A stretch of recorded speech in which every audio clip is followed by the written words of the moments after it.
کہا لوگوں نے کہا ٹھیک ہے بھائی پکڑو اسے، چپ تو ہوتا نہیں، ہاتھ پیروں سے پکڑ کے اور نیچے دریا میں 1-2 غوطے دیے گئے، پھر نکالا گیا تو اب کشتی کی ایک سائڈ پہ آرام سے بیٹھ گیا چپ چاپ۔ لوگوں نے پوچھا کہ یہ کیوں؟ کہا دیکھو پہلے یہ عافیت سے تھا، اس کو تکلیف کا احساس نہیں تھا، اب جو براہ راست تکلیف دیکھی اب عافیت کا احساس ہو گیا کہ میں تو آرام سے بیٹھا ہوا ہوں اور نیچے لچکولے کھا رہا ہوتا۔ تو بارش اللہ کے حکم پر آتی ہے اور ظاہری سبب اس کا بادل ہے۔ او کصیب من السماء، یا جیسے کہ زوردار بارش ہو آسمان کی طرف سے۔ اللہم صیبا نافعا، حدیث میں خدا بارش ہو خوب ہو لیکن خیر کی ہو، تکلیف کی نہ ہو۔ عقل مند کہتے ہیں کہ بارش میں ایک خیر ہے، 99 خطرے ہیں، اور روڑے میں یعنی بارش نہ ہونے میں، قحط میں 99 عافیت ہے اور ایک تباہی ہے۔ اس لیے جہاں جہاں سے سیلاب گزر رہا ہے وہاں بارش ہو رہی ہے، اور سندھ کے دیہات دہی علاقے بہہ رہے ہیں، اللہ ان سب کو محفوظ رکھے۔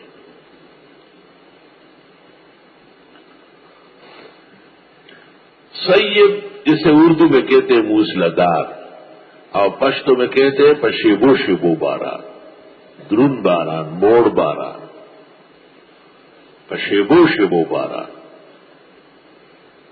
او کصیب من السماء فیہ ظلمات، جس میں اندھیرے ہو، ورعد اور کڑک ہو، وبرق اور چمک ہو۔ یجعلون اصابعهم فی آذانہم، کر دیتے ہیں لوگ اپنی انگلیاں کانوں میں، یعنی کانوں کے سوراخ میں، فی سماخ اذنیہ، من الصواعق، آسمانی بجلی کے ڈر سے، حذر الموت، موت سے ڈرتے ہوئے۔ جس طرح آسمان سے تیز و تند بارش ہو، اس میں بجلی چمک رہی ہو، گرج رہی ہو، لوگ یہ سمجھتے ہو کہ شاید ہم پر بجلی گر جائے گی، اور وہ اپنی انگلیاں کانوں میں ٹھونستے ہیں، تو انگلیاں کانوں میں ٹھونسنے سے تو آواز کم سننے میں آئے گی، آسمانی بجلی گرنا تو نہیں رکے گی۔ اس طرح منافقین جو اسلام کے خلاف سازشیں لڑتے ہیں، یہ سازشیں انہی تک ہے، اس کا اسلام پر کبھی بھی کوئی برا اثر نہیں پڑے گا۔ جس طرح ان کے حق میں آپ کی روشنی مفید ثابت نہیں ہوئی، اس طرح ان کے حق میں موسلادھار بارش نقصان دہ ثابت ہوئی، اور یہ تباہی اور بربادی سے بچ نہ سکے۔ اشارہ ہے کہ نبوت اور قرآن اور بعثت خالص نور ہے، لیکن اعتقادی ضعف کی وجہ سے منافق کے حق میں سود مند نہیں ہے۔ وہی مثل ما بعثنی اللہ کمثل الغیث الکثیر، بخاری کتاب العلم میں جناب نبی کریم صلی اللہ علیہ وسلم فرماتے ہیں جو وہی اللہ نے مجھے دی ہے اس کی مثال جیسے زوردار موسلادھار بارش۔ پھر زمین کے 3 حصے ہوتے ہیں، ایک حصہ پانی جمع کر کے رکھتا ہے، سیلاب، تالاب، کنویں، چشمے، نہریں اسی کا مظہر ہے،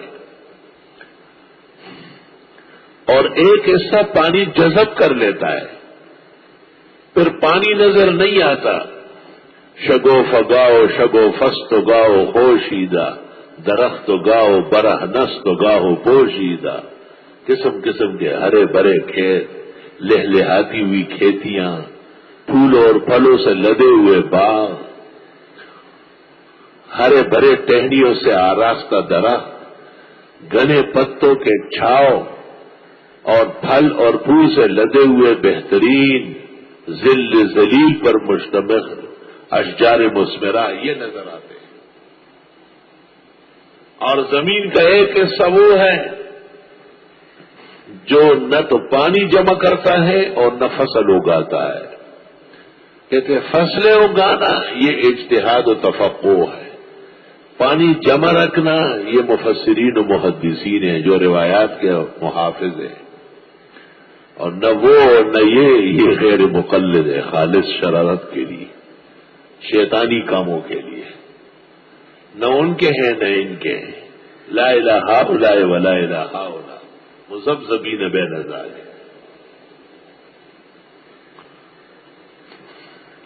یا ان کی مثال مانند موسلادھار بارش کی ہے جو آسمان کی طرف سے ہو۔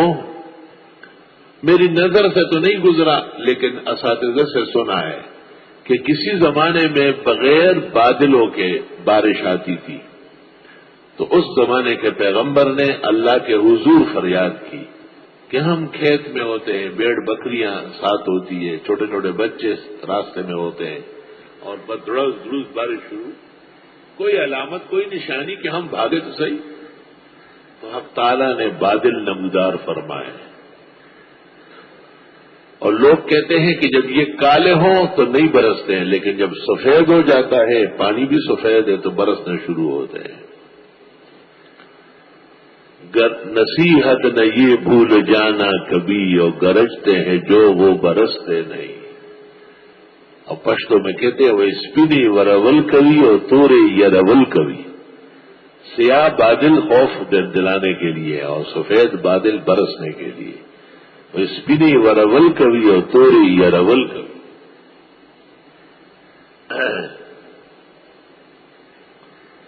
فیہ ظلمات، جس میں اندھیرے چھائے ہوئے ہوں، ورعد اور کڑک ہو، وبرق اور چمک ہو، یجعلون اصابعہم، کر دیتے ہیں یہ انگلیاں اپنی، فی آذانہم، کانوں میں، ٹھون سے، من الصواعق، صاعقہ آسمانی بجلی کڑک کو کہتے ہیں، جس کو ہم تھندر کہتے ہیں انگریزی میں بھی تھندر ہے، حذر الموت، موت سے ڈرتے ہوئے۔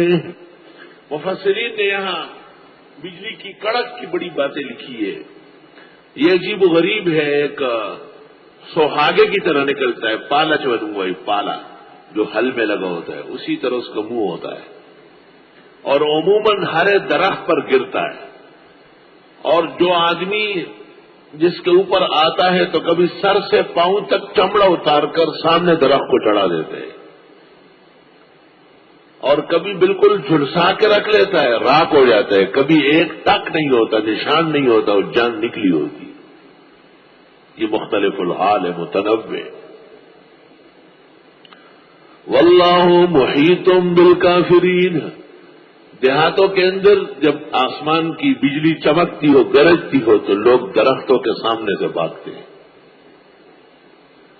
ہرے درخت کے نیچے نہیں بیٹھتے، کہتے اسی کے اوپر آ جائے گا۔ کبھی کمرے، گھر، دیوار اس پر کم دیکھا گیا، اکثر ہرے بھرے درخت جھنڈ پر آتا ہے، جھنڈ پر، جنگئی بن غرزی۔ اور اللہ گھیرے میں لیے ہوئے کافروں کو، یکاد البرق یخطف ابصارہم، قریب ہے کہ بجلی اچک لے ان کی نگاہوں کو۔ آسمانی بجلی کبھی ایسی چمک جاتی ہے کہ لوگوں کی نگاہیں ختم ہوتی ہے، خاص کر جس وقت وہ چمکتی ہے اس وقت کچھ نظر نہیں آتا، اس کی تیزی کی وجہ سے۔ کلما اضاء لہم، جیسے ہی ماحول روشن ہوتا ہے ان کے لیے، یا یہ بجلی روشن ہوتی ہے، مشوا فیہ، یہ اٹھ کے روانہ ہوتے ہیں کہ شاید ہم سفر کریں۔ وَإِذَا أَظْلَمَ عَلَيْهِمْ، پھر جب وہ بجلی اندھیری ہو جاتی ہے ان پر، قاموا، کھڑے کے کھڑے رہ جاتے ہیں، یعنی حیران پریشان۔ وَلَوْ شَاءَ اللَّهُ، اگر اللہ چاہتا، لَذَهَبَ بِسَمْعِهِمْ، ختم کر دے ان کے شنوائی کو، وَأَبْصَارِهِمْ، اور بینائی کو۔ إِنَّ اللَّهَ عَلَى كُلِّ شَيْءٍ قَدِيرٌ، بے شک اللہ ہر چیز پر قادر ہے۔ شاید شان چیزیں جو تحت القدرت ہے، یقیناً ان پر قادر ہے، اور جو جملے بنتے ہی نہیں ہیں ایسے ہی بے عقل بناتا ہے، وہ تحت المقادیر نہیں ہے۔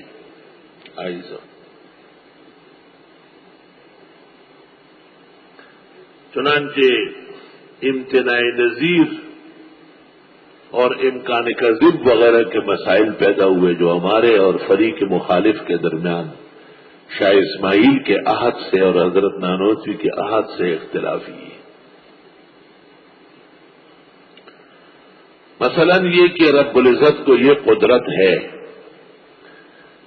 کہ وہ جناب رسول اللہ صلی اللہ علیہ وسلم کی طرح ایک اور پیغمبر پیدا کرے، لیکن ایسا کرے گا نہیں، کیونکہ آپ خاتم النبیین ہیں، آپ کا اعلان ہے، اور آپ اپنے عہد کے خلاف نہیں کرتے۔ ان اللہ لا یخلف المیعاد۔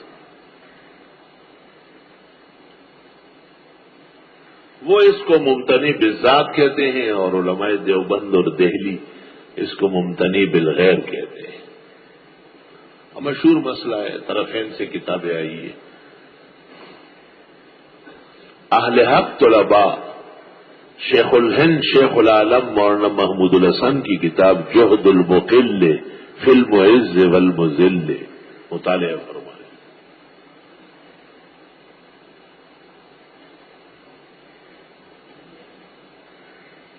فریق کی مخالف کی ایسی کوئی نادر کتاب اس پر نہیں ہے، مغالطے اور وسوسے۔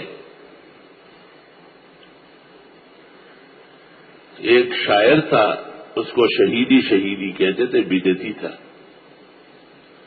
اس نے ایک شعر کہا کہ تیرا ثانی نہ کبھی تھا نہ ہو سکے گا، نہ مانو مسئلہ کسی زندی کو مرتد کا۔ یعنی حاصل یہ ہے کہ تیرے جیسے خدا کی قدرت میں بھی نہیں ہے کہ پیدا کر لے، معاذ اللہ استغفر۔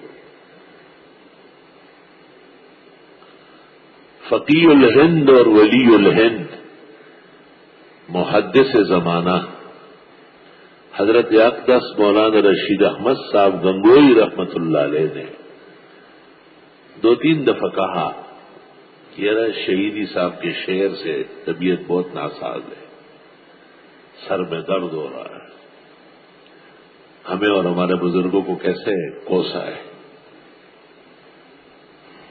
تیرا ثانی نہ کبھی تھا اور نہ ہو سکے گا، نہ مانو مسئلہ کسی زندی کو مرتد کا۔ حضرت گنگوئی کا ایک صحبت یافتہ شاعر تھا حافظ عبد الرحمان صاحب، اور نے کہا جی کیا شعر ہے، شہیدی نے کیا کہا ہے جس سے حضرت والا پریشان ہے؟ حضرت نے کہا کہ شہیدی کہتا ہے کہ تیرا ثانی نہ کبھی تھا اور نہ ہو سکے گا، اور نہ مانو مسئلہ کسی زندی کو مرتد کا۔ حافظ صاحب نے گڑس کے ساتھ کہا تیرا ثانی بامکان وقوع ہو نہیں سکتا، نفی امکان مطلق کی مگر ہے قول مرتد کا۔ منطق کا پورا احاطہ کر لیا اس نے۔ تیرا ثانی بامکان وقوع ہو نہیں سکتا، یہ وہ ممکن جو واقع نہیں ہوگا، لیکن نفی امکان مطلق کی مگر ہے قول مرتد کا۔ حضرت گنگوئی اٹھے، دیر تک دعائیں دیتے رہے، پھر اپنے سر سے پگڑی اٹھا کے حافظ صاحب قبول فرما لی، زندہ کر دیا آپ نے۔ اللہ شعر کا جواب شعر سے۔ اللہ اکبر و کبیرہ،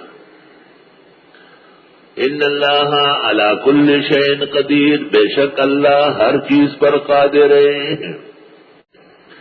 یا ایھا الناس اعبدوا ربکم، اے لوگو عبادت کرو اپنے رب کی، الذی خلقکم، وہ جس نے تم کو پیدا کیا، والذین من قبلکم، اور ان لوگوں کو جو تم سے پہلے تھے، لعلکم تتقون، تمہیں تقوی دار بننا ہے۔ یا ایھا الناس، اب تک جو بیان تھا وہ تمہید تھی، جو موافقین مومنین کے اوصاف پر اور منکرین کافرین کی مذمت پر اور چال لڑنے والے منافقوں کی 10 نشانیوں 2 مثالوں پر مشتمل تھی۔ اب ہو رہا ہے عود الی المقصود، جو سورت کا دعوی عنوان ہے، مقصد اصلی ہے، العبادۃ المخلص للہ، التوحید الخالص للہ جل وعلا۔ یا ایھا الناس، اے لوگو، بعض مفسرین نے لکھا یا ایھا الناس سے جو خطاب ہے وہ مکی ہے، اور یا ایھا الذین آمنوا سے خطاب یہ مدنی، یہ اکثر تو ہے، کلی نہیں ہے، کیونکہ یہ مدنی صورت ہے اور اس میں یا ایھا الناس سے خطاب ہے.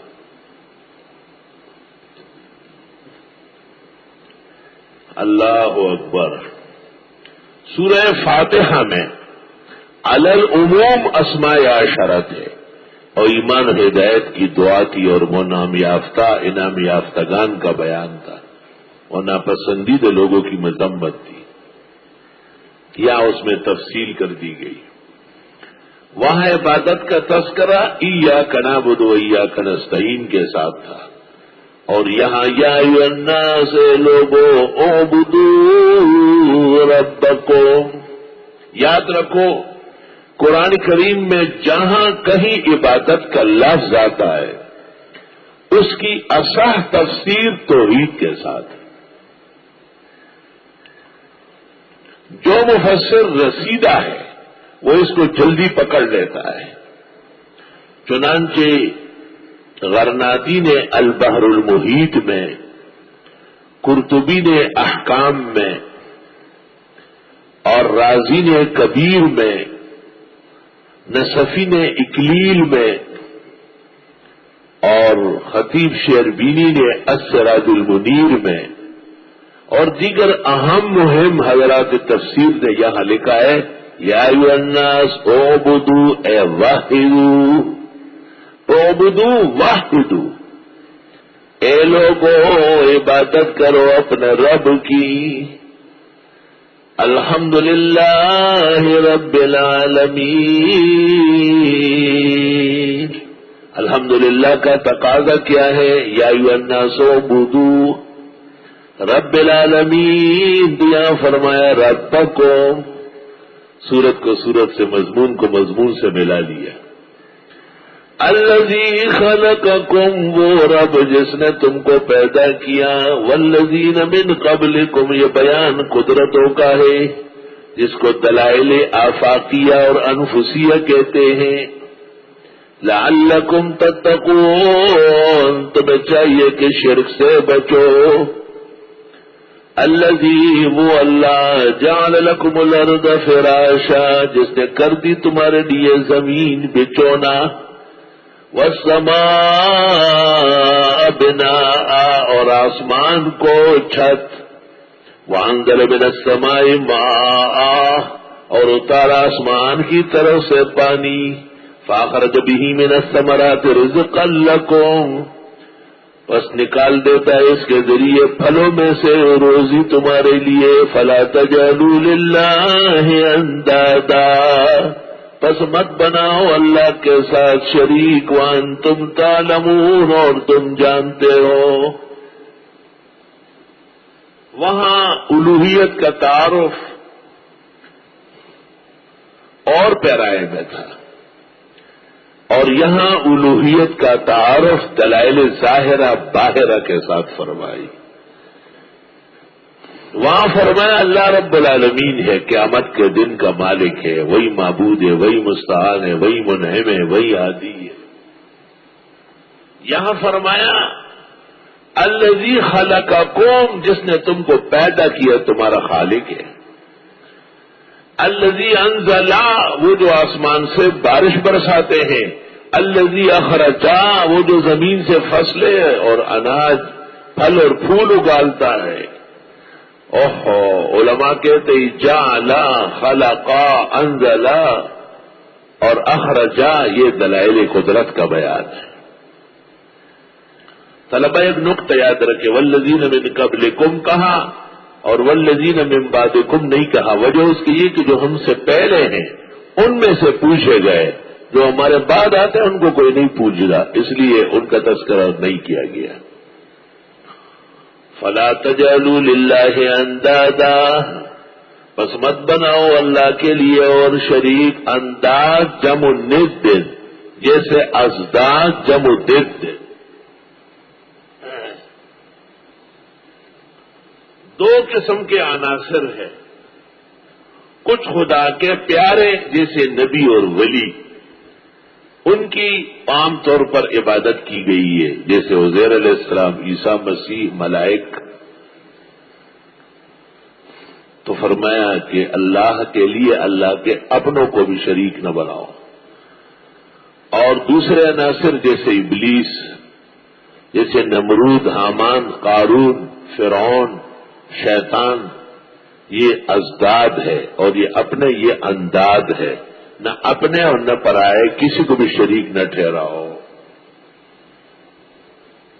یہاں علماء دین نے اللہ تعالی کی وحدانیت اور اس کے وجود کے دلائل بیان فرمائے ہیں۔ کہتے ہیں کہ حضرت امام شافعی رحمۃ اللہ علیہ نے ایک بوڑھیا سے پوچھا کہ آپ کس طرح جانتی ہے کہ اللہ ایک ہے اور وہ ایک ہے؟ تو اس عورت نے کہا میں یہ چرخہ چلاتی ہوں، اس کے ذریعے اون ٹھیک کرتی ہوں، تو یوں چلتا ہے، اگر ادھر کوئی بیٹھ گیا اور وہ ادھر سے چلانے لگے تو نظام درہم برہم ہو جائے گا۔ لو کان فیہما آلیہ الا اللہ لفسدتا۔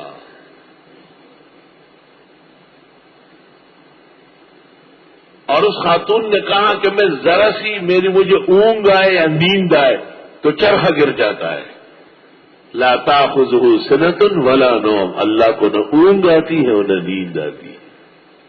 ولا یعودہ حفظہما وہو العلی العظیم۔ امام راضی نے لکھا ہے کہ امام اعظم رحمت اللہ علیہ کا مناظرہ تھا دہریوں کے ساتھ جو اللہ کے وجود نہیں مانتے، کائنات کے صانع کے منکر ہیں۔